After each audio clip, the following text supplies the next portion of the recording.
joyful Easter to you all.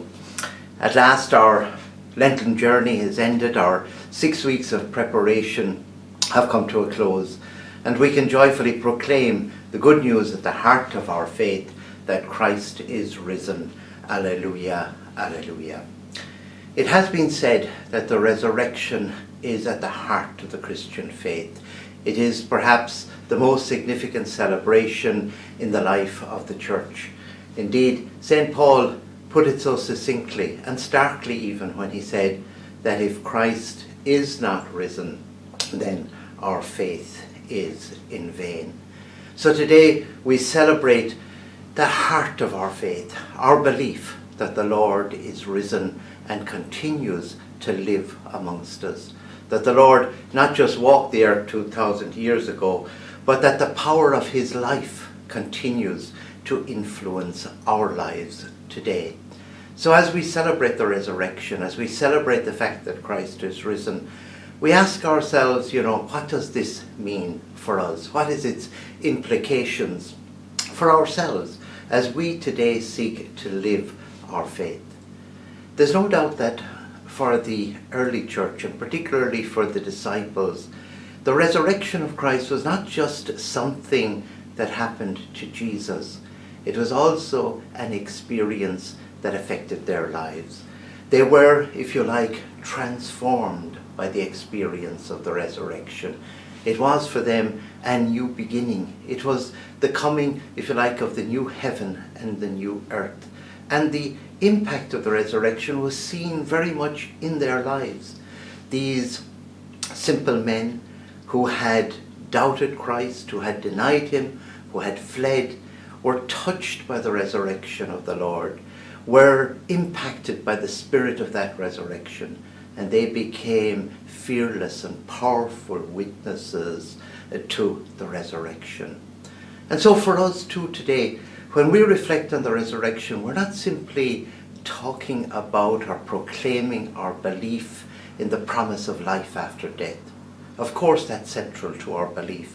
Of course, we believe that because Christ is risen, we too shall share in that resurrection.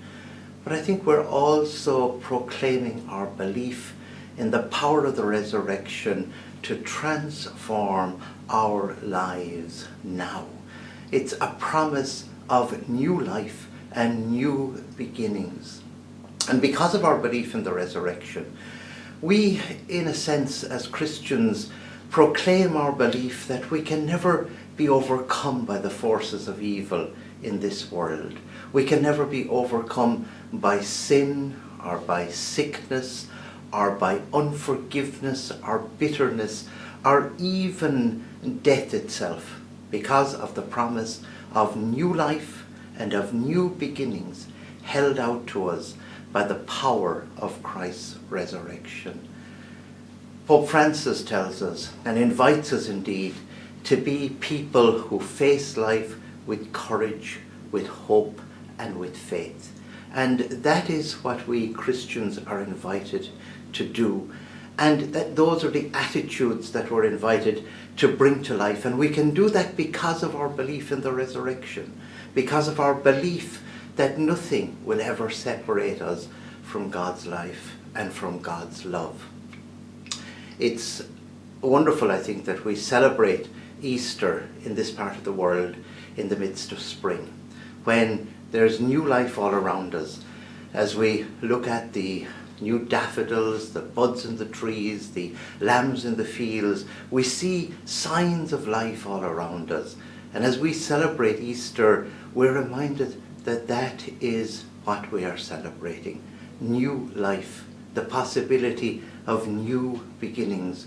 We're entering into the cycle of joy and of hope. And it's because of that we Christians can face life with confidence, with hope, and with joy. And so my hope and my prayer for all of you today, as we celebrate today and during this season of Easter, as we celebrate the resurrection of Christ, that no matter what situation we find ourselves in, no matter how we may feel weighed down by the burdens or the troubles or the difficulties of life, that we may be touched during this special time by the life-giving spirit and power of Christ's resurrection, that we might be filled with a new hope and a new confidence, and that we might be able to face life with joy and with hope. I take this opportunity of wishing all a happy and a joyful Easter. I particularly commend and pray for and wish a joyful Easter to all who have supported us Redemptorists in our ministries and work throughout the country, and pray that you might be blessed, that you might experience this year the joy of Christ's resurrection, because the Lord is indeed risen. Alleluia, alleluia, amen.